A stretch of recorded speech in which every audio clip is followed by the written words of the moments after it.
legislation buried for the cost of billion-dollar backroom deals that profit from our loss. What good is tomorrow if born to die and waste? Is trust just an illusion? Is a promise a mistake? And as sure as the sun shines, as sure as the grass grows and the rivers flow, I'll be there beside you, pulsing through your veins. You'll feel my heart, you know.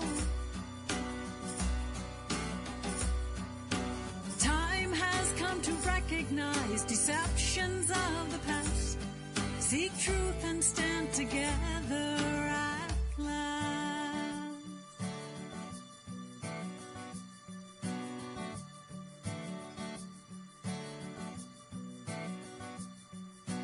Sure as the sun, sure as the trees, and the rivers flow free, I'll be there, I'll be there, you can count on me. I'll be with you when we stand together at last.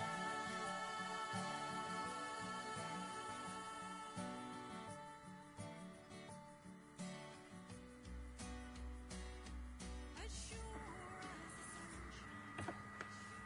sun. Good evening, everybody. Welcome to UCY.TV for What Matters Worldwide. I'm Vince Easley, hosting. Hello, everybody listening and everybody there in chat. I dropped a couple of weeks in there. That's what I've been doing the last 3 days, building a patio pad with pavers out my brother's here. Man, that was a lot of work. There was a lot of dirt. Had to build it up, and fill it in, put rocks out, put rocks back in. Anyways, I dropped a picture of what it looks like. Appreciate Phyllis Sinclair, and I hope we can get this copyrighted. I've not heard nothing back, so probably gonna have to change the intro. And anybody with some suggestions, I would be really open to some. Got a few ideas with the greatest speech from. Is my audio too low, Road Dog? Anyways, let's see. With the greatest speech from Charlie Chaplin, and part of maybe that Kennedy speech. Anyways, so maybe getting some background music to it. Hey, Kevin. So anyways, hey, this is a call-in show, open topic, open mic. Got a few people that I think is going to call in. Mr. Master of Many Things, Kevin's in chat, and he's going to be giving us a call in. I believe I have you on Skype, don't I, Kevin? I think I do. Probably ought to look at that. Or you can call in at 1-718-717-8296. And, dog, how's my audio? Oh, man, you're messing with me. Phones are not forwarded. Oh, crap. Well, they're gonna be, ain't they? I think so. You're messing with me. Now, I gotta go checking things out here. Who should I ask? Jimmy and Jules? Wait a minute. I think they're coming. I'll bet you. There's Kevin. All right. I'm gonna bring Kevin in. Master of Many Things. And ringing up.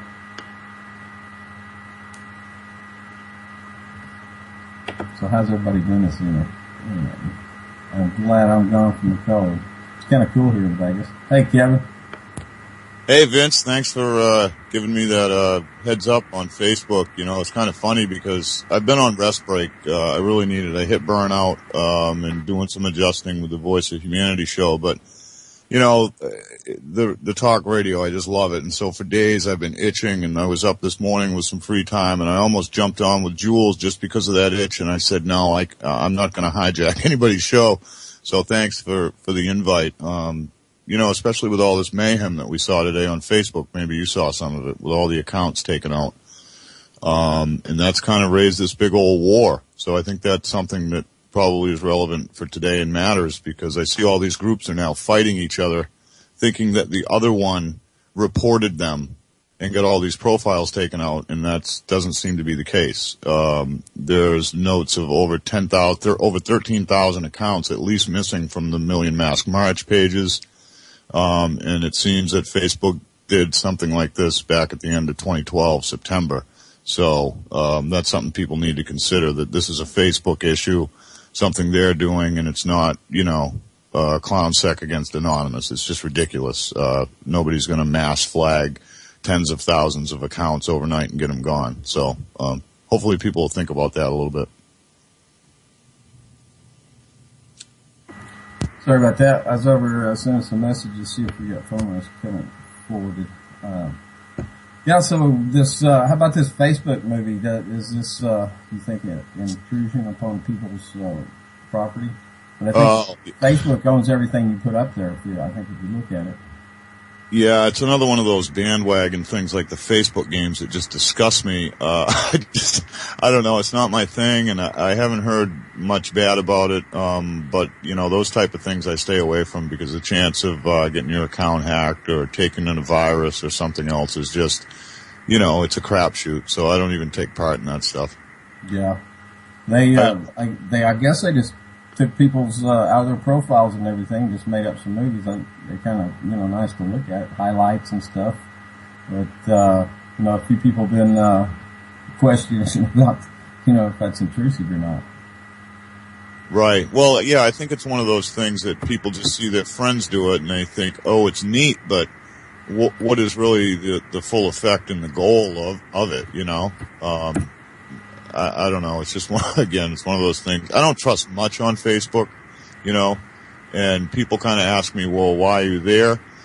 I'm going to ride that bitch to the ground and watch it burn in hell. Yes, I know it's a CIA trap, but I am a firm believer that you're not going to fight the fire unless you jump right into the middle of it. And so I'm in the middle of it. I mean, I did delete my account when Facebook was going on a couple years ago. There were a lot of accounts that left, but when I saw that Facebook wasn't taken down, it kind of divided the movement, because so many use it to reach so many people. There wasn't, formal action taken. So I jumped back in there. But I had deleted the account to, kind of support that movement, because I'd like to see it eliminated. I really would. There's nothing about Mark Zuckerberg that appeals to me. He's a thief from the day he thought of it. And then his sellout to, Goldman Sachs just should horrify people and make them understand that they're being used, and he is profiting off them and exploiting them. And he's a douchebag. I mean, he's one of those guys that, and I'm not one to pick on people generally, but he's one of those kids that if I saw him at the playground, I probably would end up rustling his hair up or, something to make him feel bad about himself, because he thinks he's cool and he sucks. That's my take on the guy anyway. Well, as, being the kind of, public figures in a sense, a lot of what we are is, public. I mean, we don't try to, I don't know, I guess you just should expect some type of privacy, but, when you're posting stuff in a public forum like that, then it automatically becomes public. Right. Yeah, I think we should assume that, you don't go into a social network and think anything is private. That's just ridiculous. My belief is nothing is secure. Absolutely nothing. So,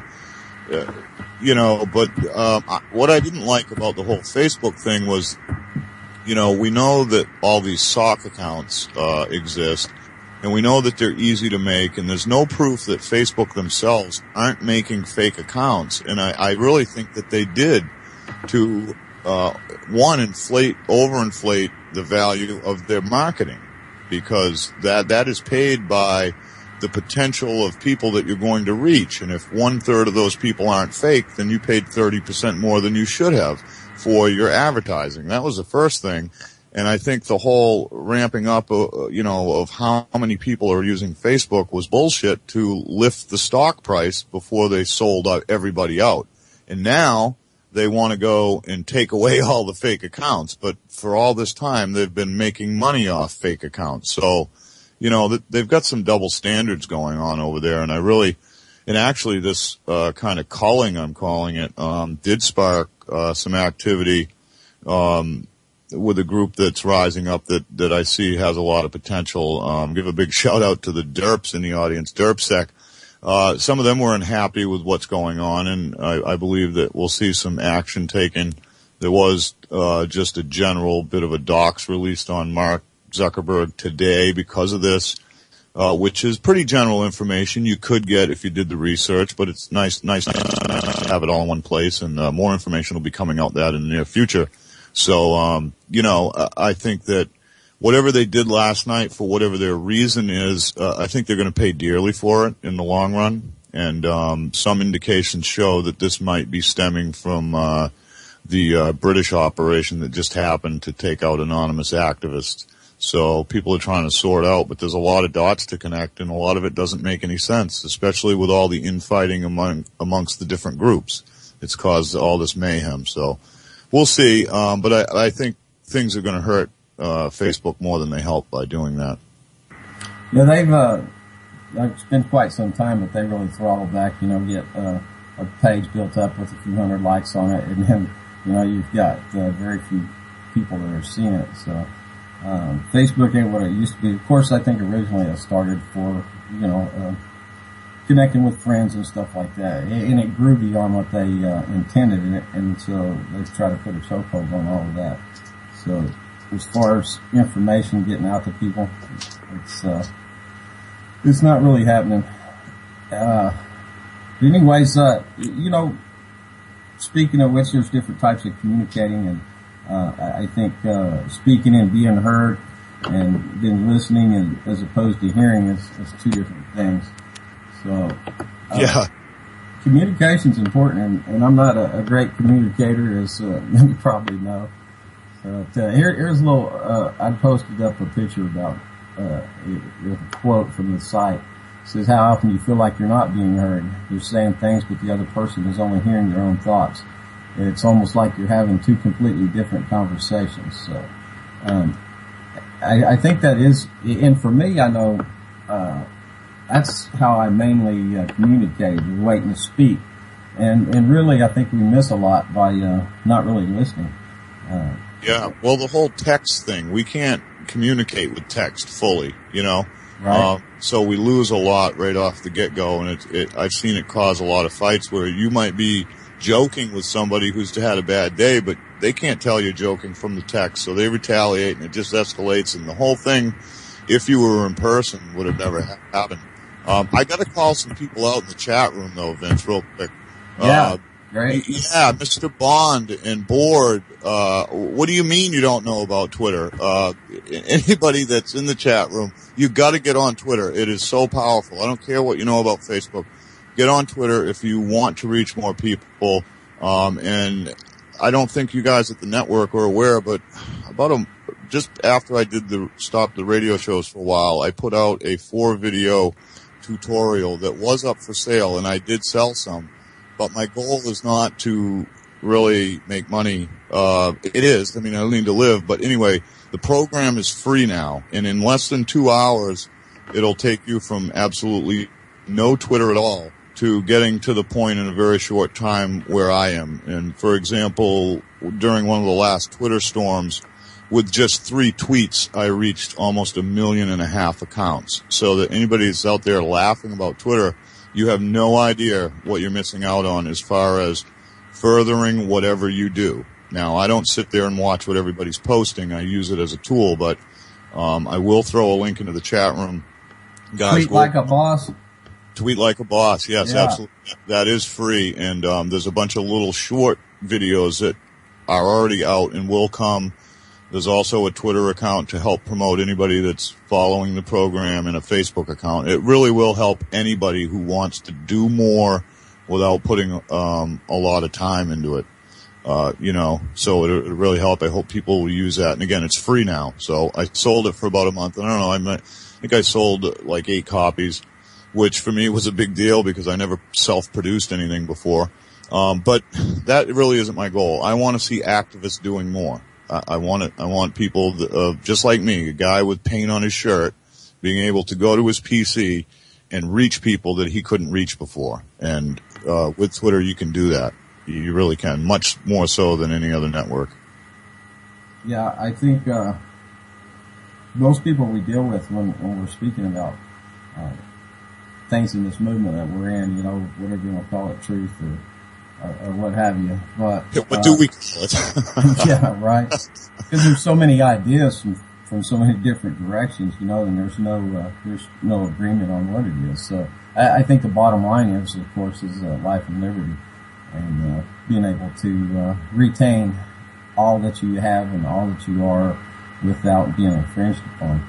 Now, a lot of the issues that we discuss as members of alternative media, most people are just completely oblivious to it, and posting stuff on Facebook has very little effect. And, you know, maybe you'll hit one person might say, "Oh, wow," and out of 1,000 or something. But because, like I said, most people they already know what they know, and so they can't learn nothing from you. So, and instead of them hearing what you're saying and listening and taking it in and deducing different parts of it, you know, they're waiting to come back and say something to you like, "Oh, you're a conspiracy theorist," or, you know, just for a simple example. So, right. Yeah, and I see, and I've always seen it since I became active, you know, there's all these activists that they're doing their thing, whether it's the teen behavior stuff or the, governmental stuff or the anti-pollution stuff, but they're so focused on their situation that they're endorsing laws to benefit their cause. And on the other side of that law that they're pushing to help themselves is negating the rights of another cause. And so, you know, we got this big mass confusion going on, and I'd really like to see all these groups start interacting with each other and using each other to further their message, and all these independent groups being more willing to say, hey, you know, that law helps me, but it's going to hurt those guys over there. And so let's not do that. Let's rethink this. What's going to be some common ground? And I obviously that's pretty hard to do as we look out into society. Like you said, you know, there's too many points of view and nobody's getting together, but that's kind of my goal through some of what I do, is to just try to bring all these guys together, because that's what they don't want. You know, they want us all divided. They want us all thinking we're self-righteous, because that's how they win, and they can control of each of us through their own means. And if we all had more of a common bond, then they wouldn't have any hold on us. So, you know, it's something that people and I got a lot of shit. I just put out a video, you know, I've seen this war brewing between ClownSec and Anonymous. I have, you know, contacts on either side that are just good people, and they're fighting good causes. But because of the title they're under, there's this war brewing. So I put out a video kind of just hoping that somebody would take a step back from both sides. And I'm not going to call any names out, you know, but I saw a few good people from either side being led down that whole trolling avenue. And it was kind of funny because I really stuck my neck out there to do that. You know, you just open yourself up to be trolled in that situation. And it's kind of nice because there was only like one person that actually tried to bother me about it. And of course, they didn't fare all that well. You know, they ended up worse. They should have just shut up and went on their way. But it really is my point. And I'm nobody. I mean, anybody that knows me, if you see in my videos, in fact, right now my sweatshirt has paint all over it because I really don't give a fuck. I'm not here to impress any of you. That's a fact, you know.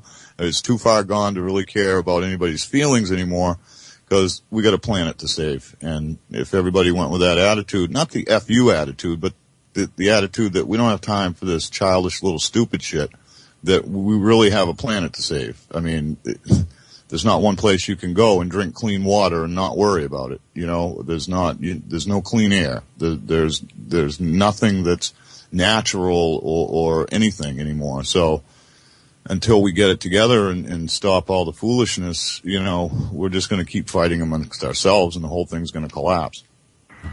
Yeah, that's as far as a consensus amongst everybody. I don't think that'll ever happen. So that's why I said we got to really just focus on the core, and that would be us versus them. And when I say that, it's a lot of people will assign somebody behind this what is the beast, this government, New World Order or whatever, from Illuminati to any number of people or groups and so forth, secret societies. But I really think it's gone much beyond that. It's the whole machine is almost self-perpetuating now. With everybody is automatically just born into it and fall right in place as their own little gear, and they're ground up and spit out in the end, and it's their life force is what the fuel for the machine is, and it's beyond the control, I think, of any certain faction of people or small group or family or whatever. That it's out of control, and without shutting this thing down, it's we're going to have a terrible world in our offspring and those down the line. It's going to be a terrible world, and we can already see the results of what we've got with the police state and continued war and poverty and the just enslavement of the whole world, and anybody who opposes it, they're dealt with.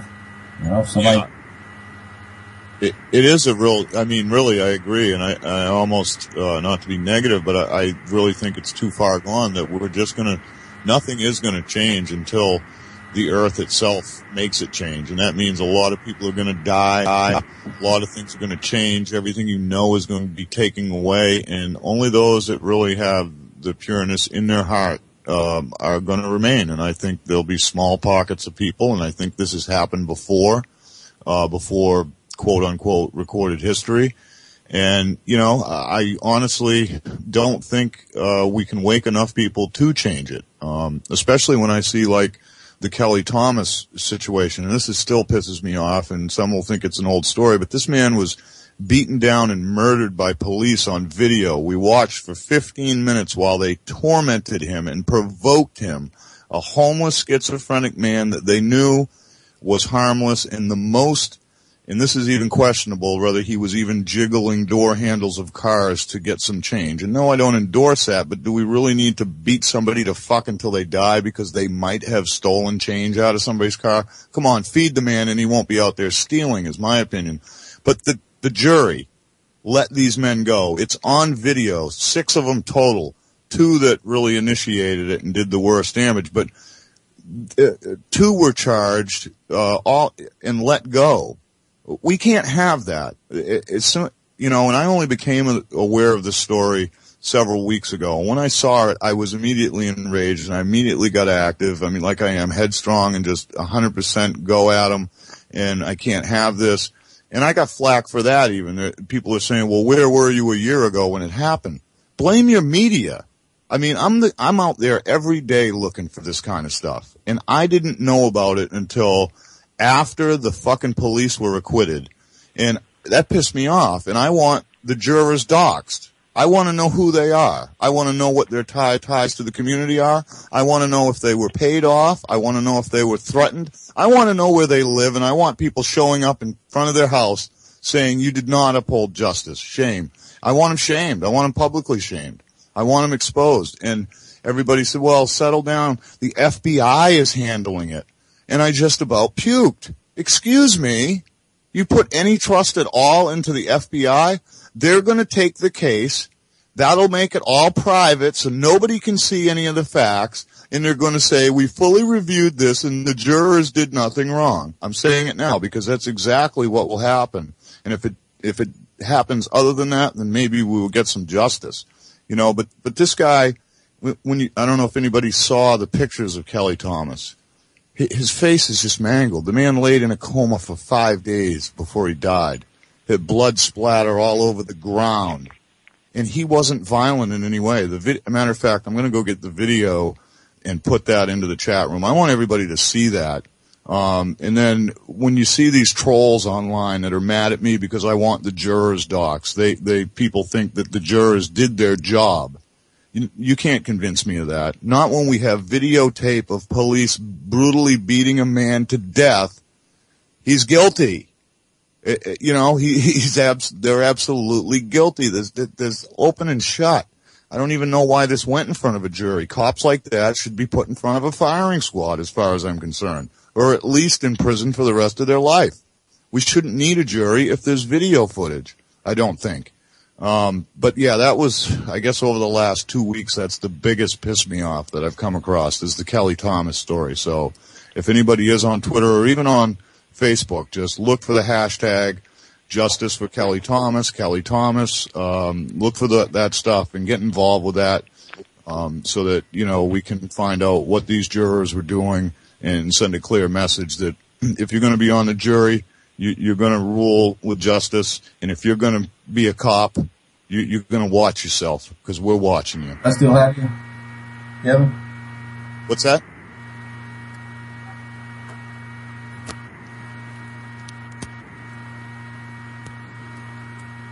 Sorry, Vince, but I got a big howl coming, so I don't know. Hey, sorry about that. I was trying to pull in a call. I don't know what exactly did happen. I don't know if it dropped. Did we drop off air or anything? I don't believe so. I don't see the chat room yet. I'll take a look.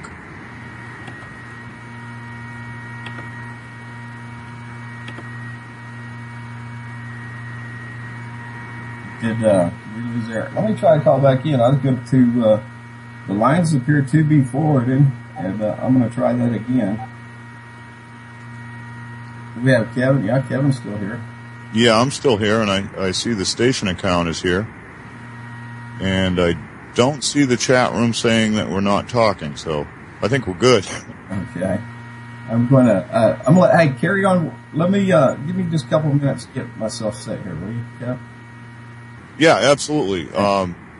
So I guess I'll just fill everybody in, if they think that I have left UCY. Absolutely not.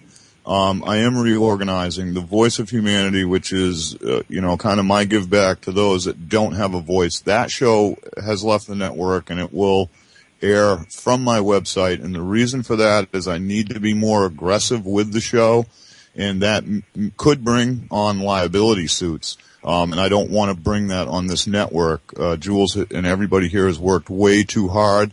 But for me, I don't give a fuck. Let me say that again. I don't give a fuck. Sue me. Those people will be heard. If they reach out to me and they have a just cause, and I really don't care what avenues I have to take to expose what I have to expose. So that show needs to be on my website where I can take full responsibility for it. The Hacker News Show, and I will have to talk to Jules because I kind of took that break unexpectedly. I was going to follow through with that show on its regular schedule, and I really hit burnout with everything that I'm doing. I was just exhausted, and I needed to take the break because it was like every third show I was missing for one reason or another, and life is real crazy right now. So that will be coming back on air, and I'd like to keep that show here at UCY because UCY has always supported me. The hosts, even before the network was here, the founders of the network were supporting me, and I have so much respect for what's trying to be done here. And for the chatters that are here too, I don't see the drama that I've seen at other networks. So that's the plan for me. Now, taxes should be back within the next day or two, and the plan for us is we're going to be going back to Kentucky. I have an opportunity there with a friend who bought land in Kentucky and needs my help with some building on his property, which will be a bunch of long-term projects. He needs some help promoting his wolf breeding business. So if anybody is in the market for wolf pups, I expect there'll be some available in about 10 weeks, roughly. You can reach out to me if you're interested in that. And this man I met in California, and I've known him for quite a while. He was a single father as well, and he's met a wonderful woman, Tia, and they're doing a great thing there in Kentucky, and he invited me down. And so we're going to be going. We're going to purchase an RV, and this is all part of a goal that I set a while ago, that the Voice of Humanity, I really want that show to be able to go live to someone's town if need be. Now, I'm not going to be constantly on the road, but I would like to see, within the year, at least 1 or 2 trips where there's a just cause that needs some attention, and I will actually, instead of just talking about it on the radio, I would go to that place and spend a week or 2 or whatever it takes to get in people's faces and to do some local research and really get in there with the people and then bring the show on air. So that was one of the goals I set almost 2 years ago, and, I'm trying to do this on 0 budget, but we're getting there. I mean, my website's doing pretty well since the move from GoDaddy. I'm seeing, at least double, if almost triple the visits. It's more secure now. And, so that's a big deal. And, that's kind of what's going on with us. So anybody that's connected with me online, you won't see me for a few days. I'll let everybody know just before I go. I'll put a video up, I think. And I think that's another big thing. I got suspended from YouTube. I'm back there now, but I won't be uploading any full content to YouTube anymore. I'm going to use them like a whore. Because of the WikiPoet deal, I don't know, 5 or 6 of my videos got wrongfully flagged. I got suspended. YouTube only reinstated one of the videos, left the suspension in place, which is bogus. It's absolutely bullshit. And we all know that Google's part of the machine. So during that suspension, I went over to Daily Motion, which was recommended by a friend of mine out in Washington, Linda and Kenny. You may know them from YouTube. Great people. But so I'm going to do my uploads at Daily Motion, and I don't want to lose my subs and all the videos I have up. So I'm going to upload the content to YouTube privately, use YouTube's nice editor because I don't have the software, and then I'm going to download the MP4 file and re-upload it to Digital Motion, and I will just put like a short 30-second or a minute video on YouTube, bringing everybody over to Daily Motion. So YouTube, I'm going to use you like the whore that you are, and I'm not putting up with it. I'm really not. To get censored, the reason, because I'm calling out people that I believe to be federal agents, and we're getting closer and closer to proving that. And obviously they don't like that, but I don't like my country sending infiltrators into activists to try to distract them either. So all is fair in love and war, and as far as I'm concerned, this is war. That's my take on it. So, that's kind of the long and the short of what's been going on in the last couple of weeks. And as far as when the radio shows go back live, it will be probably about 3 weeks out from now, I'm guesstimating. So, well, you can take your time. Take your time because it's, your show is great. So if you need to take some time to get it right and get your, house in order, man, go for it.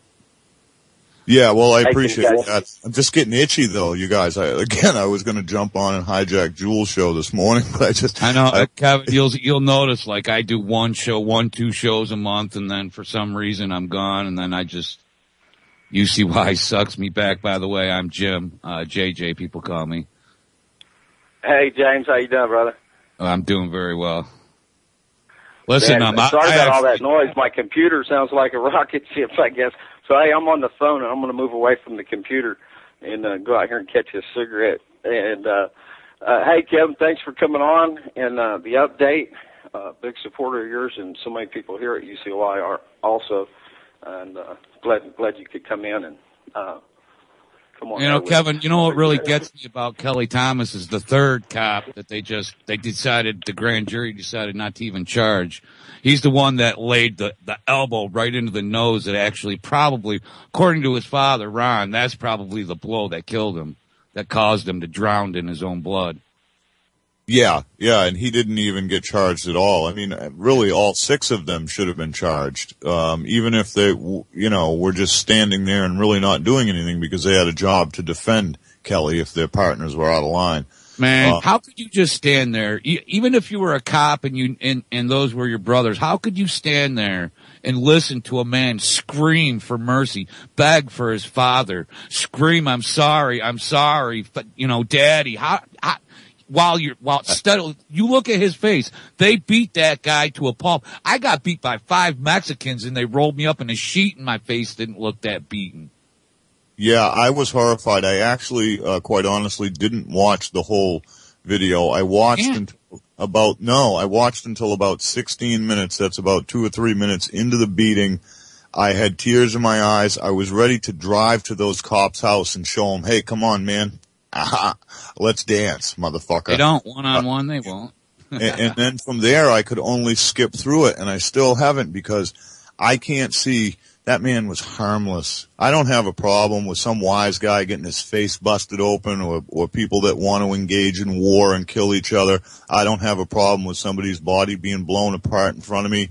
If they are going to war, then that's what we need to expect. But when I see a defenseless man who, didn't really even do anything not to comply, I mean, just get beaten like that with no sensitivity from the cop at all. Those guys need to be taken out. They need to be taken out. They really do. The media's not helping. The media makes it look like this guy was just, disabled and homeless. But the truth of it is he actually was homeless by choice. I mean, he would leave home. Ron always had, a place for Kelly to live, but he was a full grown man with schizophrenia.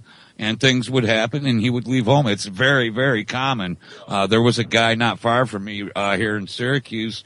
The same thing, man. He hung himself in a rock quarry, but where he had been living in his little hobo camp for a few months. But he wasn't homeless because he had a room at his dad's house. He would just leave. I mean, what do you do when your 30-something-year-old full-grown son, who is for the most part, most of the time, completely coherent and rational, just leaves home? I mean, Ron would go looking for him, but if you can't find him, you know what I'm saying? Yeah, you can't force him to stay. And I'm not sure, looks like maybe you guys got a caller come in, 360. If you right-click and then add to conversation, that should add them. I got him added. Welcome, Hello? caller. Yeah, this is Desert Hawk. I've been listening online here, watching the chat room. This is What Matters Worldwide, right? Yeah, this is me, Vincent. This is James on and Kevin, Master of Many Things. JJ's Against the Wall. And we have another caller also. Who do we have online? This is Desert Hawk. Yeah, I thought this was Vince's show. This is. Yeah, you're here, Desert Hawk. And we have the other caller. Who's this, Gerbear? Well, where's Vince? I'm right here speaking. Oh, okay. Yeah, I heard, what's his name, Lance? Or Mike? We obviously have a two-line connection here. Yeah, well, I heard you earlier, you were talking about you had no problem about people getting beat up and blown up or something? Yeah. No, that wasn't me. My name's Eric. Hi, Eric. Yeah, there was somebody on air just 20 seconds ago. You had no problem about people getting blown up or beat up or something. Hey, Hawk. Yeah. That was me, caller, Master of Many Things, Kevin Allen. And what I meant is as far as my reaction to murder and violence, what I meant was that Kelly was brutally beaten, and that made me cry. If I saw somebody's body blown apart in war, I probably wouldn't cry because they were a willing participant. Not that it wouldn't bother me, but that... I understand that. The situation with Kelly Thomas is he didn't partake. He wasn't out looking to partake in a war. He wasn't looking... That's true. Yeah, that's true. He didn't have an ID tag. He was not wearing a uniform and was not causing trouble as far as I can see. Where I stand on this has reached the point where I'm going to seriously start trying to get a group of people to leave this planet because I am tired of this. I mean, what? I'm supposed to follow the rules, but yet they can make their own rules? Thank you. I'll go with you. Welcome. We got a couple more callers. This is reaching a point of quantum level lines that does not fit. Yeah. Well, get a hold of the hackers because they're building their own internet on a satellite, and they may have access to another planet that I don't know about yet. But they are working on it, so there may be hope for this. Well, there's no shortage. There's no shortage of planets right here in our own solar system. I mean, we've got planets right here. They discover new planets every week, and yet we're supposed to follow the rules on the old school line of thinking that this is the only planet in the entire universe. It's the only one we got, I think. And so who's we? The people that who's we? The we is not the ones in power. Well, the we is not the ones that are calling the shot. That's all right. You know, we do know that, but leaving the planet's not something that I think that we need to focus on. We need to fix it, work on fixing it. Hey, hold on, Hawk. Okay, there's a problem with that. There's a problem with that. Hey, see, I can remember being in the desert of Arizona in Phoenix, listening to an AM talk show, hearing some guy from he was like the son of Westinghouse or some big company, and this type of us, them type of stuff came up, and he actually claimed to be from like some kind of outer space authority position. This is a guy from Westinghouse. He was related to the people who ran Westinghouse or Northrop Grumman, and he actually told this guy who was proposing the idea of freedom that he had been appointed authority. This all comes down to how you perceive what is out in space or who is above you. Who or what is above you? You have to determine what your belief system is. And if your belief system is stuck here on planet Earth, then you're just going to play their game. And they're going to be laughing because they play chess while we play checkers. Well, I appreciate your opinion, but I'm going to have to disagree with parts of it. Okay, what part do you disagree? Hold on a minute. Daisy, brother? Hey, who all do we have? We've got a couple of new callers. Let's let them. Hey, it's Becky. Hi, man. Hi, Becky. And who's our other caller? This is Mark. Hi, Becky. This is Eric. Hi, Eric. Hi, your brother, Eric. Hello, Eric. Hi there. My brother, Eric? Yes, from Facebook. Eric Bowen. No, Eric. Yes, ma'am. We're flying in space, ain't we, buddy? How are you? Hi. Fine. Good. Fine. How are you, my friend? It's good to be heard. Right. It's good to be heard. It's good to hear your voice for sure. I'm glad to hear you be heard, Eric. You know? Right. Thank you. That's what it's about. That's what it's about, my friend. That's what it's about. I just wanted to put out a little speech on this math scourge that is going around right now. I posted on Facebook about it. I'll check it out. Okay, I just think that the people that are being put in jail for meth, the cooks that are being put in jail, if they're doing a 4-year term, why not put them out to clean up all the labs instead of having people, hazmat people, and having to pay people thousands of dollars? And then when they get out of prison after 4 years, they have a certification for hazmat to clean up labs. Give them a chance, you know? I mean, they keep these people locked up, not doing anything. Yeah. The prison system, it's a scam, man. It's a scam. It's set up to fail us. Right. It's money. They're not going to take care of us on that shit. I'm sorry, I didn't mean to cuss. But, it's all in motion. That stuff is in motion, y'all. Oh, for sure, yeah. Unless there's unity, like Kevin's talking about. I heard him speak about earlier, the groups. You know, I'm not connected with a computer right now, you know, and I have packed up and moved. I abandoned my shit. But, right. When I come into Facebook, I was like, whoa, because I had no idea what technology had done to us. Oh, Mr. Eric, are you there? Yes, I am. Yeah, you were saying you disagreed with me? No, sir. No, not at all. I don't disagree with you at all. I just called in because I was asked by Becky to call in, and I wanted to voice my opinion on the problem with meth. But no, I don't disagree with you at all.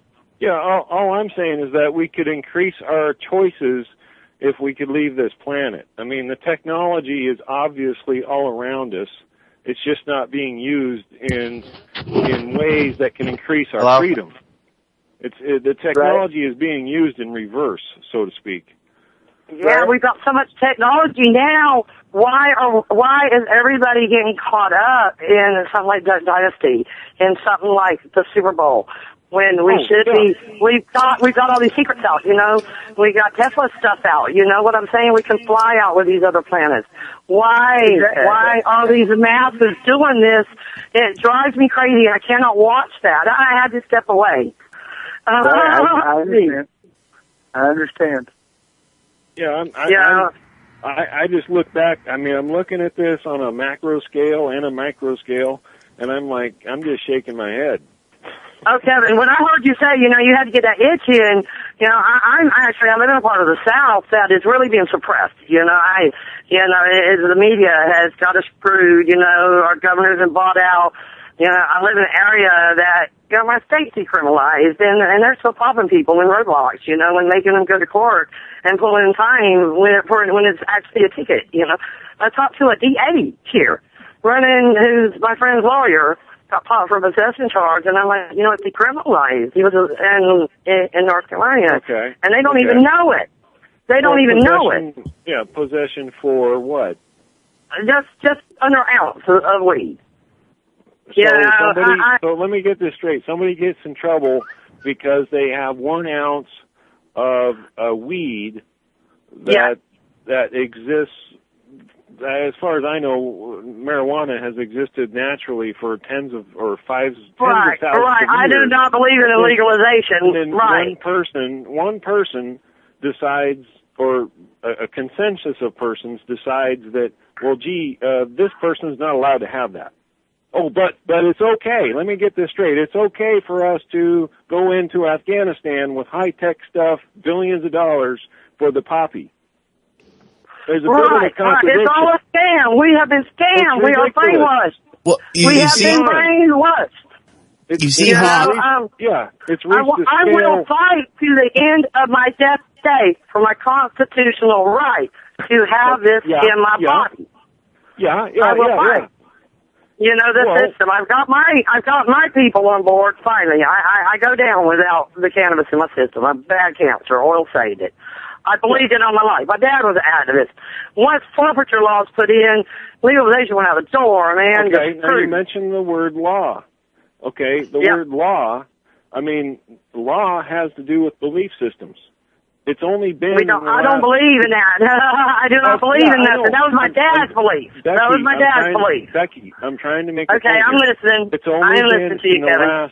I think the only last 500 years or so that people decided that the earth was round instead of flat. That has to do with the law. Your perception of the law depends on what you believe in. Your belief systems depend on the law. These are the same people that told us the world was flat. There's so much more going on around us. So much more. Kevin, you need to understand that. I mean, we've got the internet, we've got the synthetic stuff, the nanotechnology and all this other stuff going on, but yet they're still pushing this us-them scenario. It's so ridiculous. It's done. There ain't no us and them anymore. We are united. It's the only reason why there's an us and them is because that's what everybody chooses it to be. That's right. Yeah, I think that's right, and we separate ourselves. Hey, who's it? Any callers that hasn't got a chance to speak up yet? Mark, I know, and we have Jose online, and he's going to come in a little early with an opinion on all this too. And, all right. I'm going to drop off. I'll listen to you guys online. All right. Thanks, man. Nice to meet you, Kevin. You bet. Bye. Hello. And we have Justin also. We've got a big group of folks in here. So how's it going, guys? Let's pass the mic. Who's up? I just want to say one thing about the us guarding the poppies in Afghanistan and the heroin problems, all the problems that we have in this country. The reason why, I think one of the reasons why we have so many troops over there making sure we have these poppies is not only because of the underground market, but because a lot of the opiate-based pain relievers that are pushed by the pharmaceuticals and the doctors in this country. That right there is the main reason why we have armed guards guarding the supply of the base substance that is the absolutely right the main source of the pain reliever. Class. That's wiping out the lower class. They can't do that with weed. It's genocide. They're using their drugs to wipe them out. I'm watching it happen. Absolutely, Mr. Kevin, are you still on the line? Yeah, sorry, I'm here. I was muted, just listening to you guys. I'm glad you said something. I just want to say one thing to you, that forward-thinking people have always been shut down before they've had a chance to get their knowledge out. I'm speaking of people like Tesla, like, I'm not going to comply with that, though. Any forward-thinking person, they've always been stifled and just shut down. You know, there's one way that the government wants us to think, and there's other people that don't think that way that are shut down, and that's the reason. It's not the way the government wants it. You're absolutely right about that, and I have to jump off, Vince. I appreciate the invite, and there's just one more thing I want to throw out. It's not up yet, but I want to see us taking this back, and I had the idea that, you know, many people are running around with smartphones.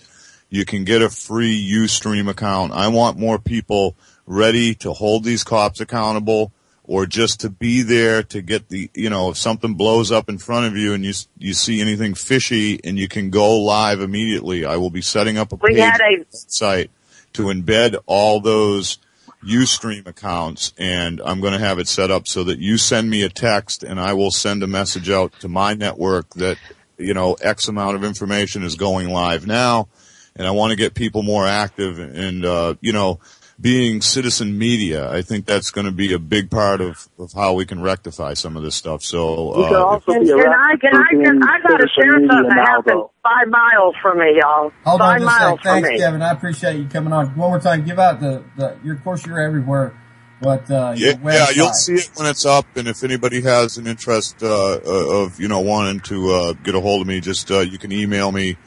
Just visit my website, find me, I'm everywhere. But that is something that's coming forward. So I want everybody to think about that. If you have a smartphone, and if you're willing to just get that. I got to talk about the 911. I need to speak this. Just, finish up the show. What's your last name? My last name, Alan. And you are on Facebook? I am. The best thing to do is just Google Master of Many Things, and I'm all over the place. And or visit I'll my find you. You'll find me. Okay, much love. Okay. Thanks, Vince, for the invite, and everybody here at UCY. I love you guys, and hopefully Hacker News will be back with you in a few weeks. So I'll see you guys on the other side. I don't know. Take care, brother. Peace out from Vermont, Kevin. Hey, Mark. Can I please share something? Yeah, Can I please share something? Wait a minute. Let me introduce Mark. How you doing, Mark? Okay. I'm doing just fine.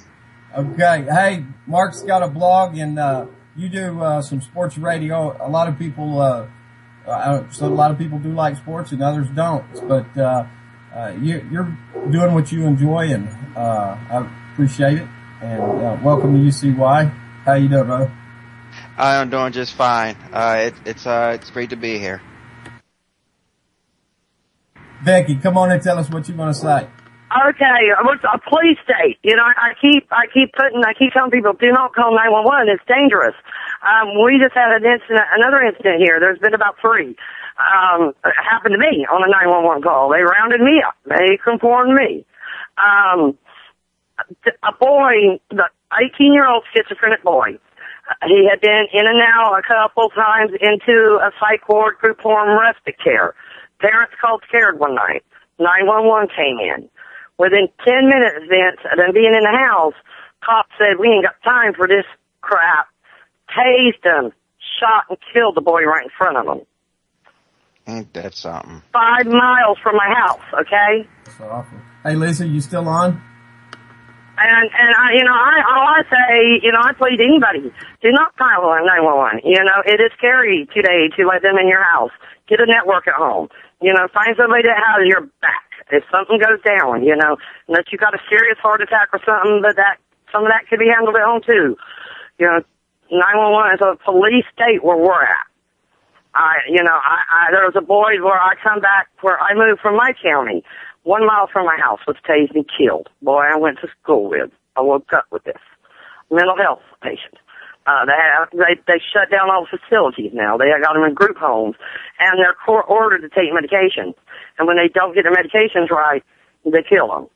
50% of the second poorest county in the United States and the second biggest county in the United States, 50% are half court ordered to be on psychiatric drugs. Medicaid, money. It's all a plan. Native America. Really. This is mostly Native Americans. In this one county, it was telling down this, it has got the highest percentage for Native Americans having corporal punishment in the public schools than any place else in the United States. And I had to get out of it. I had to move because it broke my heart because I got locked up with these people. They locked me up with them for 3 weeks while they detoxed me off. They felt too much THC in my system and natural foods. I was pinned with an eating disorder. I say they have eating disorder. But, I wouldn't have been aware of it had I not been locked up with them. And it changed my life. I can't shut up about it. And then when they shot this little boy down the road, they just indicted him for first degree, not indicted him, but they locked him up, the cop up yesterday. But they'll charge us only second degree murder, I don't know. But it is sad to watch, y'all. I want y'all to know it's a bad reality to live in. I'm watching it every day. I can't even watch the news. It breaks my heart. So thank you for let me say one more thing before you go, Becky. I love you. You're a warrior. I stand behind every word you say. I'll stick with you to my dying breath, girl. You are I love you too, man. You take care of yourself, okay? I just can't shut up, man. I can't keep what I don't share. Hey, don't ever show up. All right. Vince, thanks for having a warrior on your show. Yeah, you guys stick around here. Something might be happening with Jose. We had him and lost him. Hey, Liza from Canada's calling in. You guys stand by with me. Hello, how are you? Listen to Jose, Eric. Okay. Hey, you guys stand by. Buddy. We don't have Jose yet, and he's not picking back up on Skype here. Anyways, you just guys hang on with the line with me. Hi, Liza. Do I have you? I don't think you have her, man. I think she just hung up. It's been kind of flaky on and off with her connection, so I'm not sure if it's working right now. Try again, I guess. All I can say is try again. Keep on fighting on. Keep going. Hey, Vince, thank you for letting people be heard tonight. Well, keep talking, girl. Don't ever shut up. But you take care of yourself, girl, okay? Keep in touch. I will. I am good. I'll soon be set back up with the computer. Hello? Okay. All right, sweetheart. I'll talk to you later. Thank you, Vince. All right. Right on. I think we got Jose now. Yeah. Bye-bye. Thanks everybody for calling in. We're gonna roll over with Jose here in a minute and take over on some relationship issues. Okay. We all need that. Liza couldn't get in. I appreciate everybody that did call, and we can. I'm gonna try to add her. There we go. So we got Jose coming up, and I'm gonna let him take it from here. We gotta call him back. Give us a minute or so here. I think I'm here, but I'm almost afraid to speak. Hello. Someone's gonna bite me. Hi, Jose. How's it going, Jose? Hello. How are you tonight? Does that answer your question? Hey, I want to bid you farewell, and I enjoyed it because I got that little fix I needed, man. I was itching like Kevin. It's always good to hear you get it off your chest, Thank you. You kind of get a lot off my chest, and I appreciate that, my friend. I'll be listening to you, and I'll pop in on you later, all right? Bye, Vince. Bye, Beck. Thanks to your friend for calling. And Justin and everybody. Mark, y'all are great. Appreciate it. And, I want to talk about something, Vince. Okay, go ahead. Well, I wanted to talk about, Facebook and, Twitter. What gets me about, Twitter is that, people have a tendency of, getting on there and, saying things about people that they don't know nothing about, and then all of a sudden people, they get on there and get into a Twitter war, then all of a sudden, when Twitter sees all this going on, it should be a thing where, Twitter should be able to step in and be able to do, something about this. Now, Facebook, is the same way as well. And, you have to realize that, this is, when it comes to Twitter and Facebook, these are social networking websites, not, these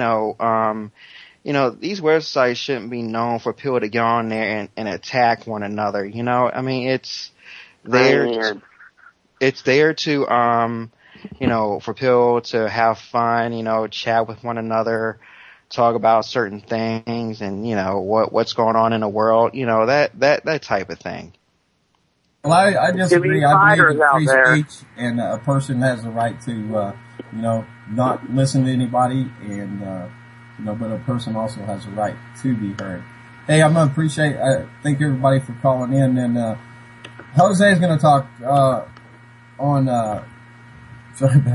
bigotry and how it affects your relationship. So, I appreciate everybody who called. Let's do it again next week. We'll run out of here and we'll talk some more. And, welcome, Jose. How you doing tonight, brother? All right. Couple of issues, and I know you're going to get out there and get your smoke and go for it. The last caller, I'm really bad with names. The last caller talking about, some kind of, control on Twitter and Facebook. The controls are there, albeit they are very badly controlled. And Vince said, yeah, we do have, freedom of speech, but once you sign on to Facebook, I have a Twitter account, but honestly, I have so very few contacts that I stay away from Twitter. Plus, they expect me to say what I want to say in like 57 characters, and that's impossible for a guy like me, as verbose as I am. You always have the option to block, comments and so on and so forth. Once you sign on to Facebook, you give up your right to free speech, especially when you comment on my posts.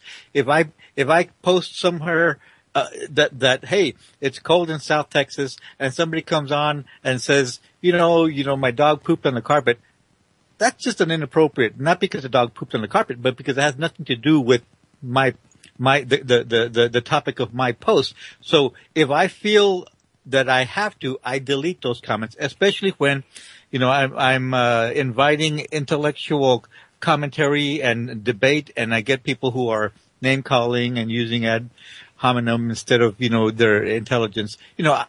I delete. I do that. And people are like, oh, you're censoring. And I say, well, yeah, I'm censoring because you're stupid. Well, see, my thing is that, just like, for instance, like whenever I'm on Twitter, either if I'm retweeting or commenting on something that, somebody says, then all of a sudden, Twitter turns around and they suspend my account for something that, I didn't do, which, is actually not even fair to me at all. Yeah, I agree with you, and that has actually happened to me. There are other alternatives, though there is, I think it's called worldtruth.com. You should check them out. I may post a link for it later on today. And they claim that, they don't cooperate with the government whatsoever, that they're not going to turn over files to anybody, and so on and so forth. At least that's what they used to claim. And of course, once, I think Vince mentioned it earlier, once you put your stuff out there in a public forum, in a public medium, you have no right to expect privacy. So we shouldn't really complain that the NSA is monitoring our accounts. If we don't want the NSA to monitor our accounts, we need to keep our accounts private. And that's impossible to do if you're on a public medium like Facebook, Twitter, or even, worldtruth.com.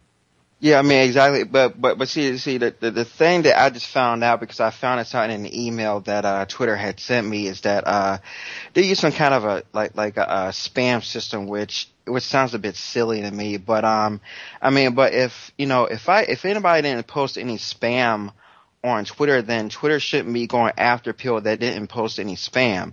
They should be going after the people that are posting the spam, not the people that are not posting it. I agree. And what ends up happening is, Facebook used to do this. They got better at checking out complaints and so on and so forth, but they're still just as bad. They pretty much err on the side of safety. They don't want to get sued and all this kind of stuff. So if somebody accuses you of being a child molester or posting something that has to do with child molestation, they're going to delete your butt quick. Because they don't want to take the chance. They're not even going to review it and find out that, the person who reported you is just, trying to get you into trouble or harass you. And the person who did it is the one that should be getting their account deleted, But it's really out of our control unless, like I think you mentioned, we get together and start our own network. But, so many people are saying that it's just kind of diluting the idea of being free. And it is frustrating indeed, especially when today I posted, and it's the topic of my talk tonight, that I filed a complaint against a comment that another Facebook member made against me that to me sounded racist. Well, I filed a complaint and I got almost instantly a report that Facebook didn't find the complaint racist. Well, they go in there and they read just the one complaint without reading the full context of what's going on. And of course, one comment has the ability to not sound racist when you don't read how it was set up. And it's frustrating to me, but you know what? I just figured the heck with it. I'm just gonna delete the guy's comments. I have no power to delete comments when they're on somebody else's posts, but I do have the power to delete those comments when they're on my post. And I always make a big, dramatic scene and let people know that I'm about to delete them. And then in reference to the earlier discussion on Vincent's show, I went to delete the guy's comments and they wouldn't go away. I tried to delete them. They wouldn't go away. So then I went to go block the guy, and I couldn't block him. Then I did a little research on the guy. It turns out the guy's a federal agent. He works for the U.S. Department of Treasury. And I'm like, what a coincidence. Right. Wow.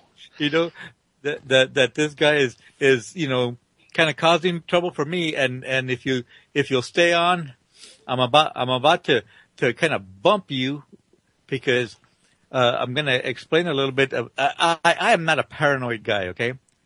But it turns out that I've just posted on Facebook, and I'm posting it now in the chat room, my wrongfully imprisoned son, Cyrano, also known as Reno Gonzalez, contacted me and said, hey, look, I filed this stuff. The Bureau of Prisons was supposed to answer by January 31st. They didn't answer. I'm trying to get out of prison under the Second Chance program, which, by the way, is a bunch of bull crap, right? And they're telling me that they can't do anything about it until Central answers my complaint. So basically, my son should have been released this month, but they're telling him he can't get out because now they're waiting on Central to answer why he wasn't allowed to get released in December, right? And it's so much crap that he sent he actually telephoned me, which he rarely uses his what little money he has in there to use phone calls, and he said, Dad, if I have any friends out there, have them give a call or send an email or something to the central office and ask them why hasn't the BOP followed BOP rules and answered Serno Gonzalez's, what it's called is a, BP-11, right? Which is, they determined the deadline that, for them to answer was January 31st.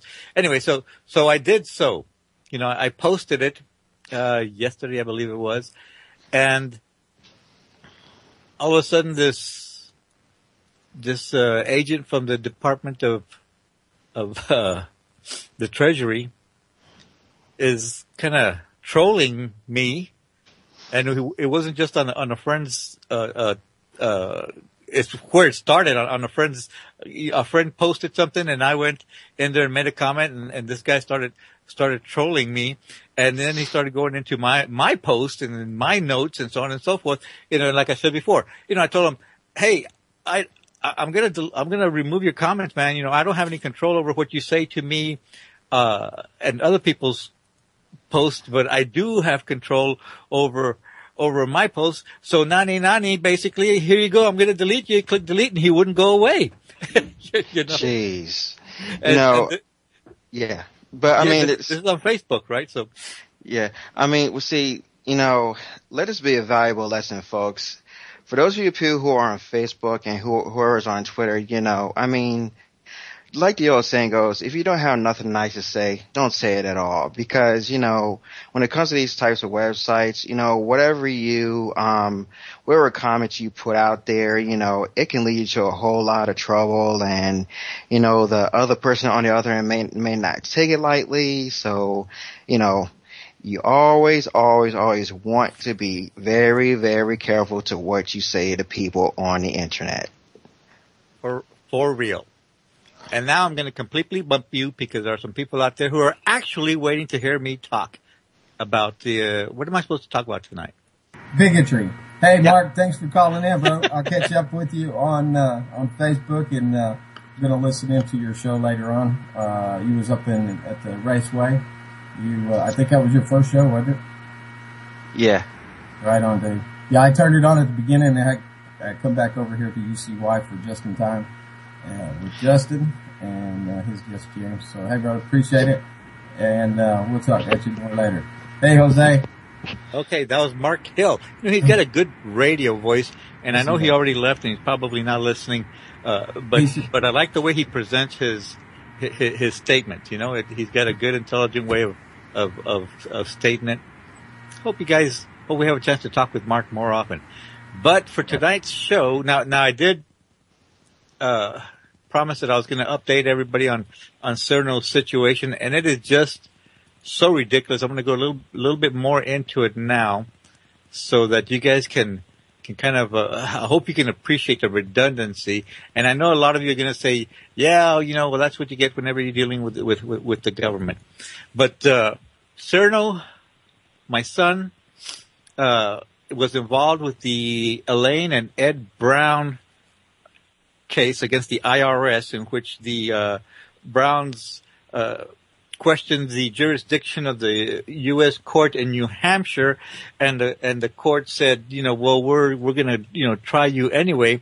And the Browns said, well, if you're not going to be listening to our, challenges to your jurisdiction, obviously we're not going to get a fair trial. So we're going home. Come and get us. So the court, tried them in don't quote me on that Latin stuff, okay? Tried the Browns and found them guilty of, and get this, it was a tax evasion case, but they were not found guilty of tax evasion. They were found guilty of violating a penalty clause of the tax evasion laws. So anybody who even thinks that they have some kind of, legal know-how or attorney's experience, you ought to check out the Browns case, because it is like a U.S. court spelled with a K as in kangaroo. Anyway, so the Browns were found guilty, and they sent them a little note saying, hey, you were found guilty, you have to go to jail. And the Browns basically told them, come and get us, So U.S. Marshals, started taking all these actions and surrounding the property, or so we thought, and, making all these plans to kill him. My son Cyrano found out about it and said, Dad, I'm going to go out there and help him. This is going to be another Waco, Texas. For those of y'all who are too young, research Waco 1993. What a mess in Texas for the federal government to come in and kill Texans in our front yard and get away with it. So Cyrano Gonzalez goes out there with this in mind. He goes to the Browns' house and goes online and attracts a lot of attention. Now, the Browns were already attracting a lot of attention. So Cyrano went out there and by his skills, attracted a lot of attention to it. And, hoping that people would, rise up and stop these U.S. Marshals from doing this to the Browns, getting it out in the open. Well, ultimately, there's a lot of details to the story, but ultimately my home was raided and my son was arrested because he was back here. He was handcuffed, beat up, and taken away. And, we thought we already knew. We had the law all lined up. We knew the law was on our side. But guess what? The courts didn't obey the law. And instead, he was sentenced to 8 years. He was sentenced to 8 years for preventing U.S. Marshals from killing an elderly New Hampshire couple. Now, I know guys who have gone to prison less for rape and child molestation, right? Anyway, so throughout his whole time, Cyrano was still staying active and still informing people of what the laws were and what was going on and how we needed to take this country back. At one point, the Bureau of Prisons interfered with his being able to defend himself, and he filed a complaint against one of the COs. They're called correctional officers now, but let's face it, they're just prison guards, right? And the prison guard, called him into his office and said, hey, I want you to retract this complaint. And Cyrano says, well, I'm not going to retract the complaint. I want to, you got in the way of me getting, my documents. And the guy says, oh, you mean these documents? And he had them in his hand when he had claimed all along that he had never received the documents. So my son said, well, I'm going to file another complaint against you. And the guard said, well, you want your prison stay here to be a safe one, don't you? And my son said, well, what are you, threatening me? And the guy said, well, I'm not threatening you, but a lot of things happen in prison to prisoners. So anyway, at that point, my son got a hold of me, let me know what was going on. I put it on Facebook and, what was that other one? MySpace. And a lot of people called in. My son disappeared, but luckily he got thrown in a hole for his own protection, supposedly, and got transferred to another prison. But we never found out what happened to that prison guard. He probably got away with it. They probably didn't even do an investigation, right? Anyway, so now he's in a prison in Texas. He kept asking to be put in a minimum security prison because that's what his crime called for. That's what the judge and the jury called for. But he was put in a medium to maximum security prison, and they would tell him that he could not go to a minimum security prison because he had too many strong family and friend ties how was it? That he didn't have enough strong family and friend ties for him to be in a minimum security prison or something to that effect. And then, and now he was scheduled to be released in August of last year, 2013, but he was told he couldn't get released early because he had too many strong family and friend ties. And that's the gist of what this case has been for my son all along, right? He's supposed to be released in August of 2014. President Obama says guys like him can get released a year early because we don't have room in our prisons and these guys aren't really a danger to society. But August came and went, and my son was not released. They told him in December. December came and went. He was not released. He filed an inquiry to find out, a BP-11. And now they're telling him, well, you were going to get released in February, but now we can't release you because we have to wait for that answer from the central office. And it's just ridiculous. So we're trying to encourage people to call. I posted the phone number. We're trying to encourage people to send emails and faxes or whatever you can. Okay. Now, my son is in prison. My son Cyrano is in prison.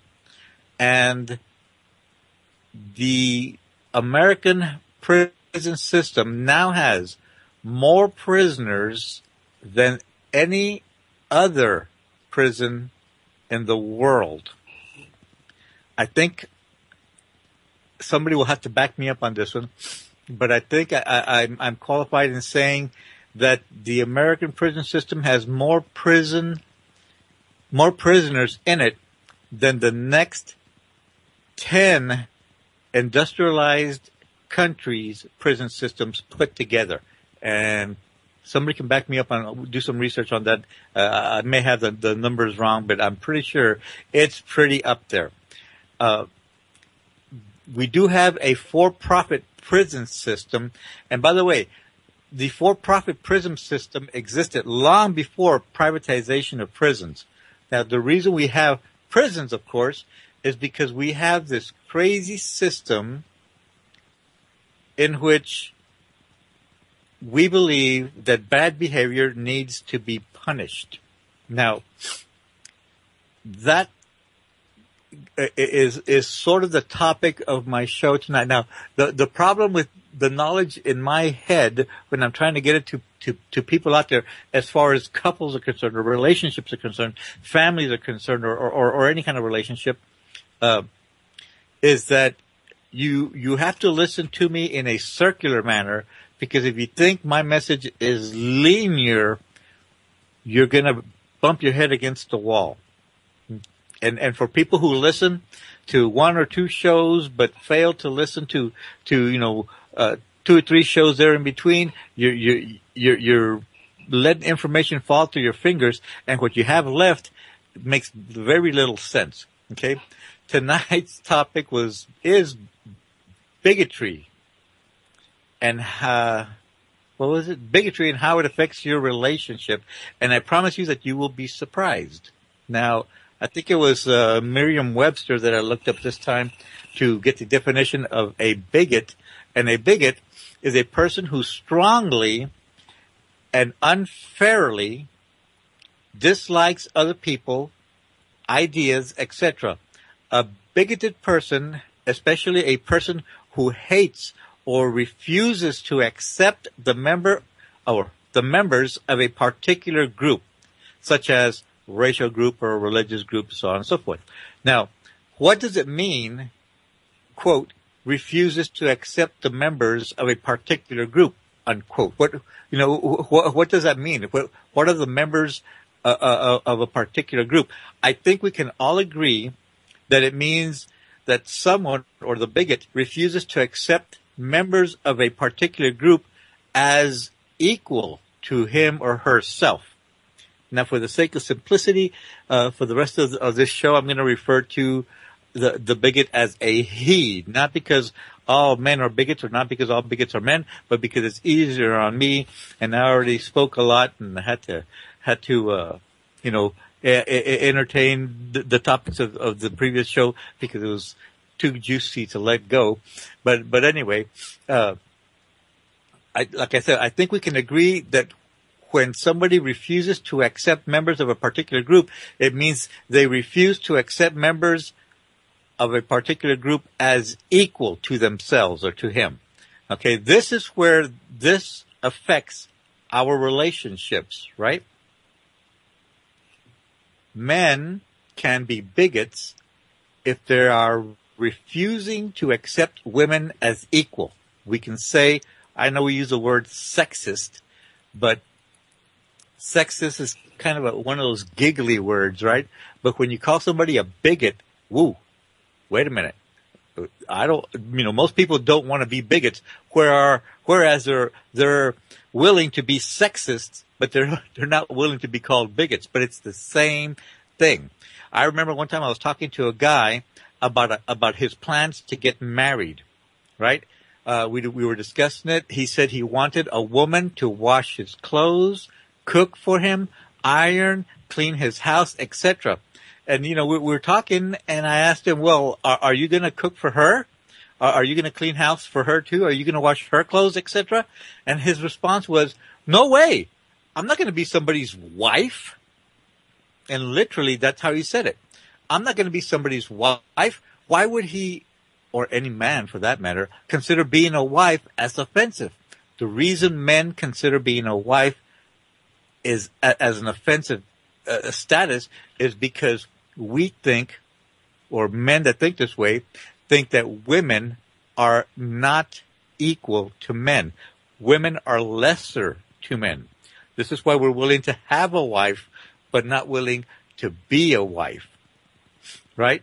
And it ends up being to the point to where men who know how to treat a wife, for the most part, consider themselves experts, just like somebody who would consider themselves an expert because he or she knows how to treat dogs. You know how to treat a dog, and a dog will be loyal to you for life. Well, if you know how to treat a wife well, you're going to keep her for life.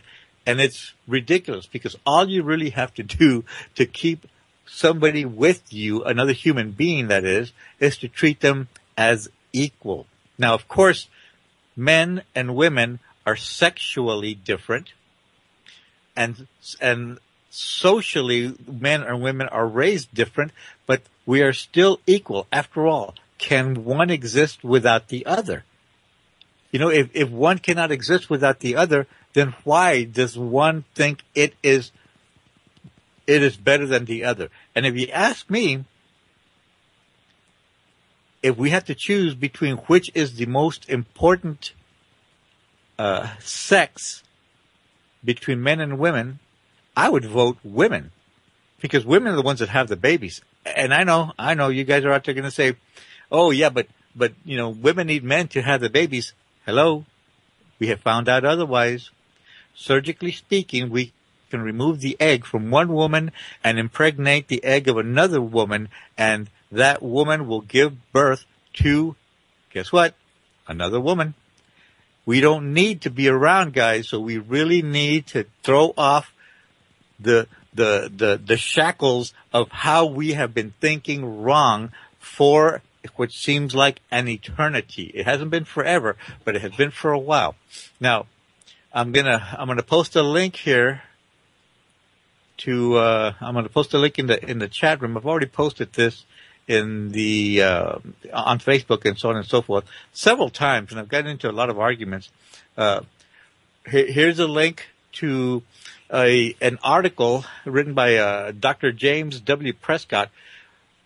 Dr. Prescott studied and concluded that violence originates from a lack of pleasure during childhood, and of course, childhood is affected by parenting and tends to create, although it can be broken, a cycle which is associated with biblical and scriptural belief, especially in bigoted beliefs against women. Now, I know I'm kind of throwing a curveball at you because I told you guys I was going to talk about bigotry, but it's all the same topic. Haters are going to hate, whether they hate women or whether they hate blacks or whether they hate Mexicanos or whether they hate, Irish or whatever the case might be. Okay? I want to repeat that last statement real quick. Dr. James Prescott studied and concluded that violence originates from a lack of pleasure during childhood. And of course, childhood is affected by parenting and tends to create, although the cycle can be broken, tends to create a cycle which can be broken, which is associated with biblical and scriptural belief, especially in bigoted beliefs against women. Now, it beats me how any woman can agree with any of the Judeo-Christian beliefs. But this is exactly how and where women create and accept the bigotry against women themselves. Okay? Am I telling you guys to stop believing the Judeo-Christian beliefs? All I'm telling you is know what you're doing. If you need a God, know which God you're praying to. Okay? Stop. If anything else, stop your belief that there's only one God. Because if there's only one God and it's the Judeo-Christian God, then he hates women according to Scripture and Bible. And therefore, how do women accept this? But that's another topic, okay? Okay, Dr. Prescott believed, and I agree, and I apply this to bigotry. He believed that violence has roots in deprivation of pleasure, as I mentioned before, right? Regardless of my attempts to educate bigots during debate, the most effective argument I have used in dealing against bigots, and I'm talking about racists, right? Bigots, my most effective argument, I'll try to use logic with them. I'll try to educate them on facts. I'll try to inform them of where they've been misled, and they still keep coming back with racist and bigoted statements. But when I tell them the following statement, I always shut up the bigot. And what I say is, white men hate minorities only because they are afraid that minorities will introduce the orgasm to white women, then white women will reject the white men. As prejudicial and abusive as that statement sounds, it is based on research such as that of Dr. Prescott and others. Okay? By the way, the link that I posted on the chat room has his notes, and pay attention to those notes because he does refer to a lot of other people's research that he used to reach his conclusion. The point here is that hold on, am I still on? I heard something on. Looks like I'm still on. I guess I'm going to keep on talking. You're good, Jose. Okay, good. Okay, where was it? Okay, the point here is that article that I posted, it's 23 pages long. Boy, I don't even like reading, I dislike reading when I'm entertained, when it's entertaining to me, but I really dislike reading, when it's something, boring. But something like this, 23 pages, I got about halfway through and I thought, man, there's got to be a better way. So as a matter of fact, I did find a better way. I'm going to post it right here on the, in the chat room again.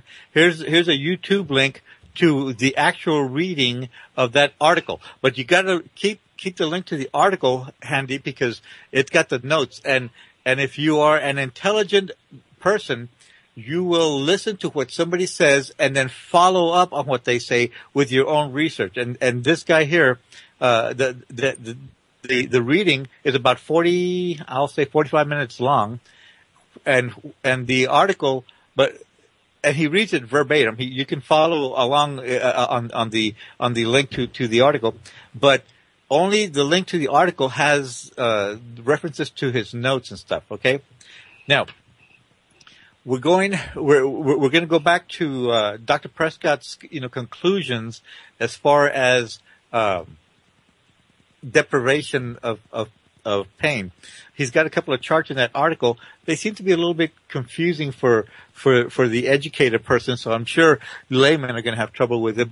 But he does explain it very well within the text of the article. Anyway, basically what he's saying is cultures. And I've been saying this all along, right? Cultures in which the child is punished, like physically, corporal punishment, spanked and beaten and so on and so forth, tend to raise adults that are deprived of pleasure and very heavily tending to turn towards violence. Okay, his article is really neat. I advise everybody to read it. Maybe next week Vince can just post the article, the reading, and instead of me talking, so that we can have a discussion about it later on. It's very informative. And this, by the way, this article was written, I believe, it was released in 1975. So it's nothing new. It's been out there. This information has been out there, but it's been denied. Why? Because there's money in violence.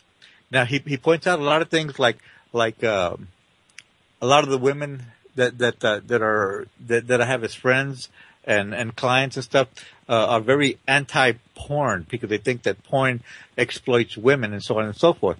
And you know, I tended to agree with them, but I had a little disagreement with them, and this is what Dr. Prescott points out. Cultures that are very violent tend to punish those who seek pleasure and reward those who are violent. Okay?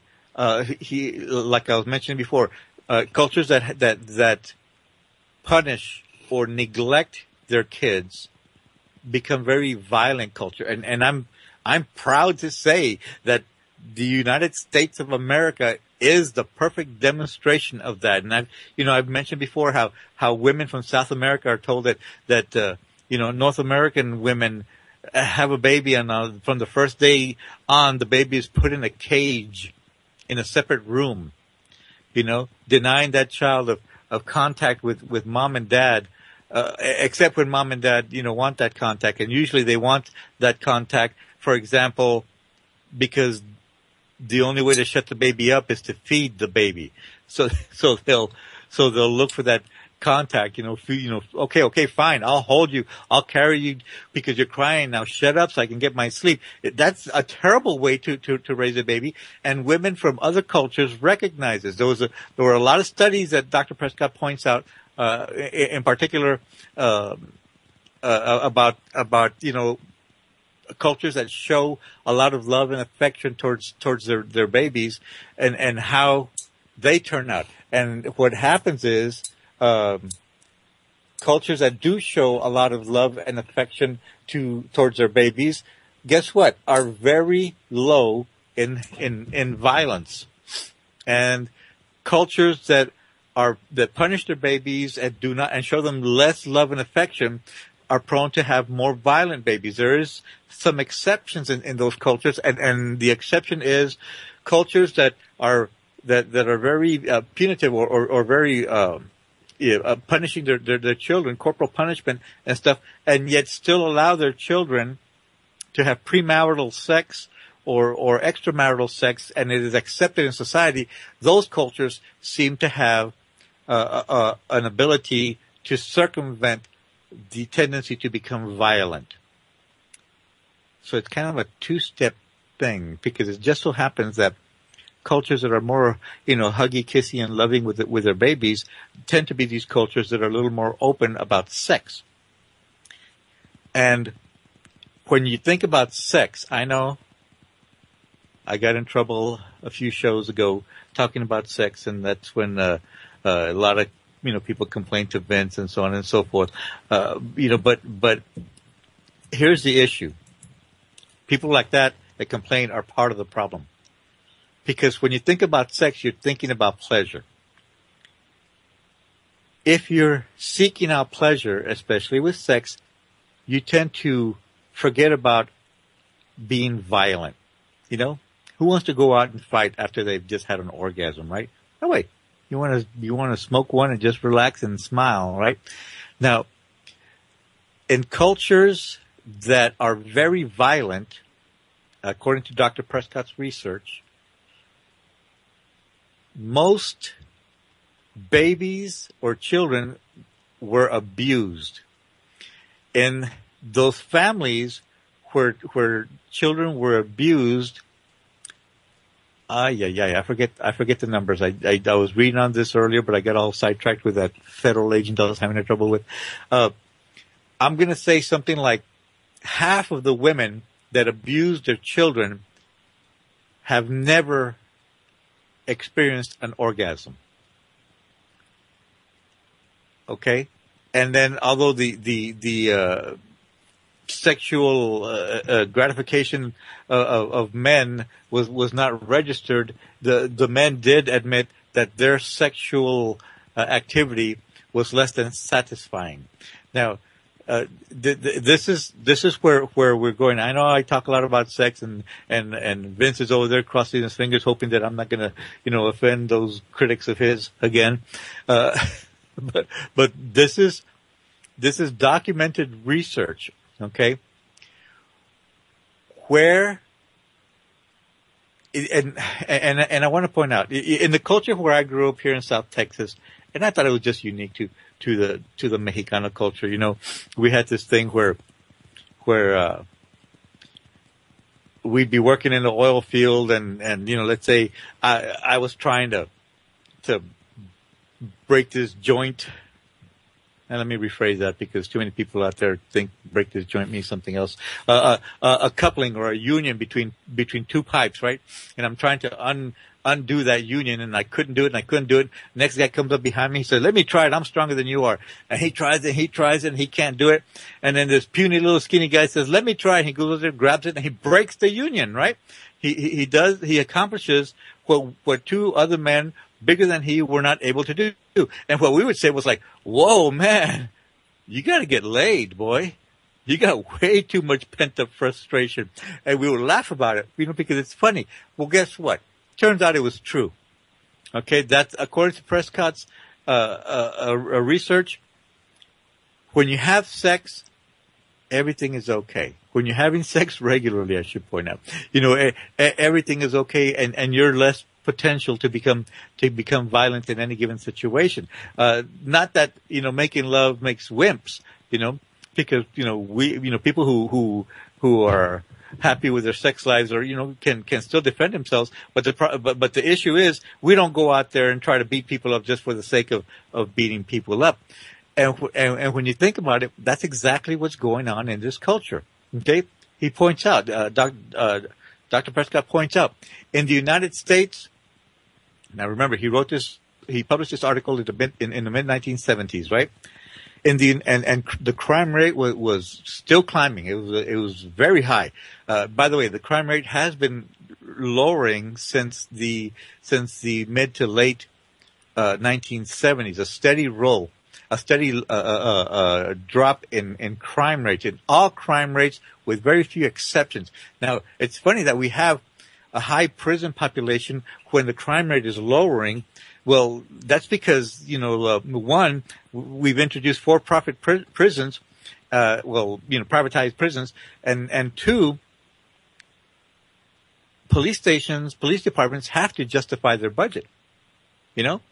If crime rate is on its way down, how are these cops going to keep making money? They have to go out there, and that's why you see so many ridiculous videos and hear so many ridiculous cases of police officers going in there and arresting somebody for driving without their driver's license, or arresting a mother just because, a mother in New Mexico just because, she was speeding and didn't want to, cooperate with the police officer. Those are things that 40, 50 years ago, they wouldn't even have written a ticket for, but now they've got to justify their budget, so they have to, produce those tickets and produce those arrests and so on and so forth, right? I was listening to a show earlier, and I wanted to address the topic of arresting, politicians and cops and stuff like this, but I'm running out of time, so I'm going to have to probably address that some other day or on some other show. Okay, now, we get into the situation where we think we have to punish the people who do crimes, when all research, and I know this sounds like hippie talk, all research points to evidence that if you provide pleasure for the criminal will stop committing crimes, especially those violent criminals, right? And of course, the first thing that people are thinking, I can see Vince out there shaking his head. He's like, yeah. You're going to take a rapist and now you're going to give him a harem so he has sex all the time. Well, the rapist is not about the sex. The rapist is about the violence. Yes, he's using sex. He's using sex as part of the violence.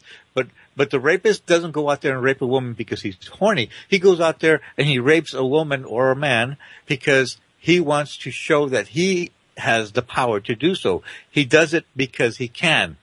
He does it because he wants to show that he is stronger and has power over his victim, whether his victim is a male or a female. Now, we're going to go back to the couples situation here. It's very important. Now, hold on. Before I go to the couples, let me finish my thought on what Prescott was saying about violence. Where violence is celebrated in the United States, as is evidenced by the fact that you can witness women being raped in many movies because it is a violent act and it is acceptable, whereas we forbid or outlaw women having sex for pleasure only in pornography. Right? And even women, feminists say that pornography subjugates women. Well, rape movies subjugate women. There was a while in the 70s, I remember, because I was a kid, I was a teenager, I was watching a lot of movies, where it was almost impossible to go to a movie without seeing a woman get raped or somehow sexually abused or sexually assaulted, whether it be, grabbing her butt or grabbing her breast or exposing her breast out of force, tearing her top off, something in a movie, because that sort of violence is accepted in the United States of America, whereas we had to hide to watch, The Devil in Mrs. Jones or Deep Throat or something, because those women were having sex for pleasure only. Right? Keep that in mind. And keep in mind your own opinions. And remember that your opinions are based on what you have experienced so far. And I challenge every one of you to either read the article or listen to the reading of the article so that you can formulate a more factual opinion when it comes to this topic, especially the topic of women. And especially you folks out there who are, adamant followers of the Bible and Scripture, because it is a very violent book. When you read that book from cover to cover, objectively, okay, take off those blinders that make you want to praise and worship the word of the Lord and read it objectionally. What the word? What am I trying to say? Read it in an unbiased manner and realize how the scripture that was included in the Bible, and mind you, there is a lot of scripture out there that was excluded from the Bible, right? And it was the Bible was put together by a committee. You may think, you may believe that the Bible was written by God, and who knows? I could be wrong, and maybe the Bible was written by God. But I mean, the Scripture was written by God. But I'll tell you right now, the Bible was put together by man, and man is a political animal, and he put it together by the first political organization that there was, and that's religion, right? Anyway, so it was put together. If you read it,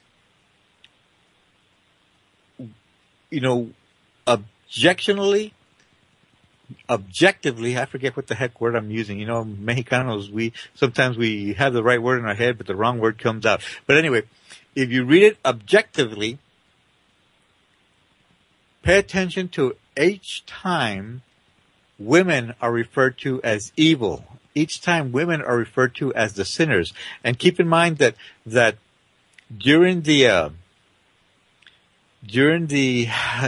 favorite period, the glory days of Christianity, right? The Inquisition, many women were burned at the stake for having sex with Satan. but no men were burned at the stake for having sex with Satan, right? And it's kind of the bigotry that was building even back then, okay? It's this bigotry that women are evil. Although sometimes it's fun to think of women as being evil, right? It depends on the situation, right? But when you're doing it on a social basis, it affects you on a relationship basis. Now, women, are you with a partner that sees you as equal? Or are you with a partner that sees you as the lesser? And what gets me, and here I'm going to lose a lot of my lesbian friends and my lesbian support. I had a niece one time who said, well, I have a niece who one time said, or she said it often, but she said, I don't see why all these girls are walking around claiming to be lesbian, and when you look at their girlfriend looks like a man, right? And I know some of you out there are laughing, because there's something going on there, and I feel this is what's going on. We're perpetuating the whole idea that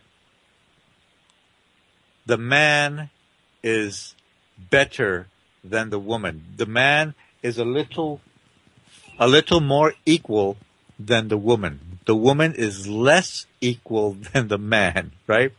Even in a lot of lesbian relationships, someone takes on the character or the position of the one in charge. Why? Because he or she is being the masculine one. And it is based on the fact that there is inequality between the sexes. This is something, in order to have a happy relationship, we must deal with, unless women are willing to be second-class citizens. Now, when women were, agreed to be second-class citizens, nobody had a problem, right? Men were willing to be their bosses, and women were willing to be the men's, slaves. And this is still going on today. In some cultures, especially, in the Arab countries and so on and so forth, a lot of these women are trying to raise money to stop the way men treat women in Arab countries. And I'm like, hey, we need to worry about ourselves and let them evolve or devolve whichever direction they want. And it's terrible what they're doing to women out there. It's terrible that little girls, are being, I think at the age of 10 or 11 or 12, something like that, they're being, castrated. It's not castrated. They're having their clitoris cut off so that they will not enjoy sex, so that they will not become sluts. It's a minority of the cultures that does this out there. But if it happens to one little girl, it's one little girl too much. Yes, it's a terrible thing. But can we go out there and tell these women to do this? What makes us think, or to tell these men to stop doing it? What makes us think we have a right to? That is their culture. Yes, they're violating a poor little girl who doesn't even have a voice, doesn't have a chance to defend herself because she believes her parents. But are we so good at what we're supposed to be doing that we think we have a right to tell other people to do things the way we do?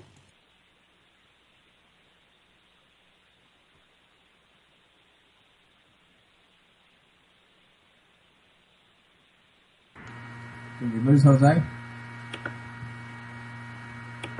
Hello. Okay, sorry, I'm still here. Okay. I reached out and unplugged my microphone. Okay.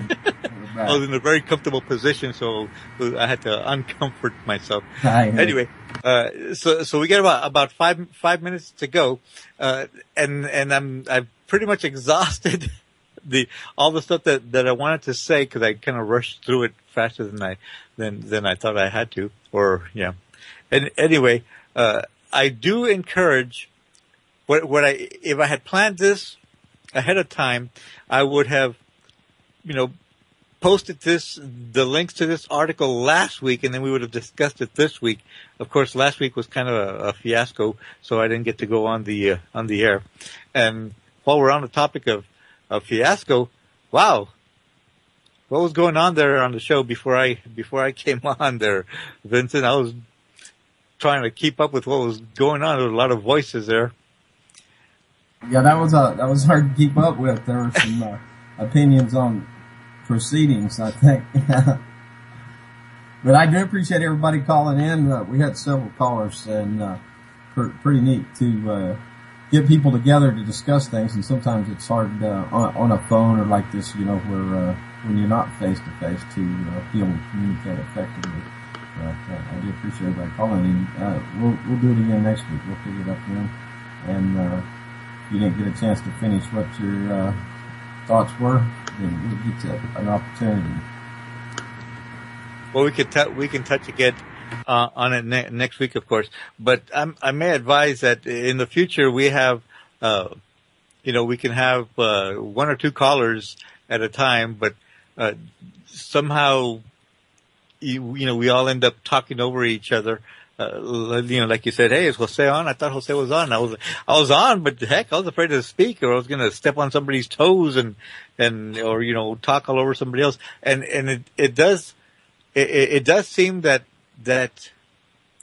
I guess you're on Skype, right? Because that's where I'm talking through. It does seem that with Skype you get to hear 2 or 3 people, but it pretty much cuts off after that. If everybody's talking at the same time, I can only hear like the top 2 loudest, and then one in the background, kind of, hey, I'm back here, listen to me, that sort of thing. But anyway, on the topic of tonight's thing, as I pointed out, society is basically a bunch of people telling the individual how and what to believe. And that's okay. We do have, every society has their little rules. The problem with societies in the United States and what we call the Western culture, right? The problem is that the rich people, we now call them corporations, right? Have realized that they can enhance their profits by telling people what to believe. And it affects us in our relationships, especially as I pointed out, before, how the woman is expected to be the lesser. And I know some very, very intelligent women, very capable women. These women could probably be leaders of state. And I don't use the word leader lightly. So you should understand that when I say a woman could be a leader of the state, this is someone who has the cognitive capacity to be a very effective, caring, domineering person when it comes to policy. And yet she gets married and changes her last name. What is that? That is just another throwback to the fact that from a relationship standpoint, women are considered the lesser citizen, right? The lesser of the couple. And it's a shame because it diminishes us all. When you think about it, what is it about women that makes them think this sort of thing is okay? And as long as women think it's okay, do you think men are going to complain about it? Good questions. Hey, thanks, Jose. I appreciate it, bro. Okay, well, I've been Jose Gonzalez. I'm glad to have been on your show, Vincent. And I just want to remind everybody that, yes, you can be happy. Yes, you can. Thanks for all your callers. Thanks for listeners, everybody in chat, listening downstream. Stay tuned for Double Cross Radio with Drew, David, and Chuck coming from the Jefferson Republic. And their guest tonight is Jordan Page, and he's kicking off the Jefferson Republic Liberty Concert. So stay tuned, and I'll drop y'all a couple of links there for Jordan Page in chat on Facebook. go to ucy.tv or Vince Easley. I've shared there and several other places, and you'll find some links in. Y'all have a good night. Thanks, Jaja.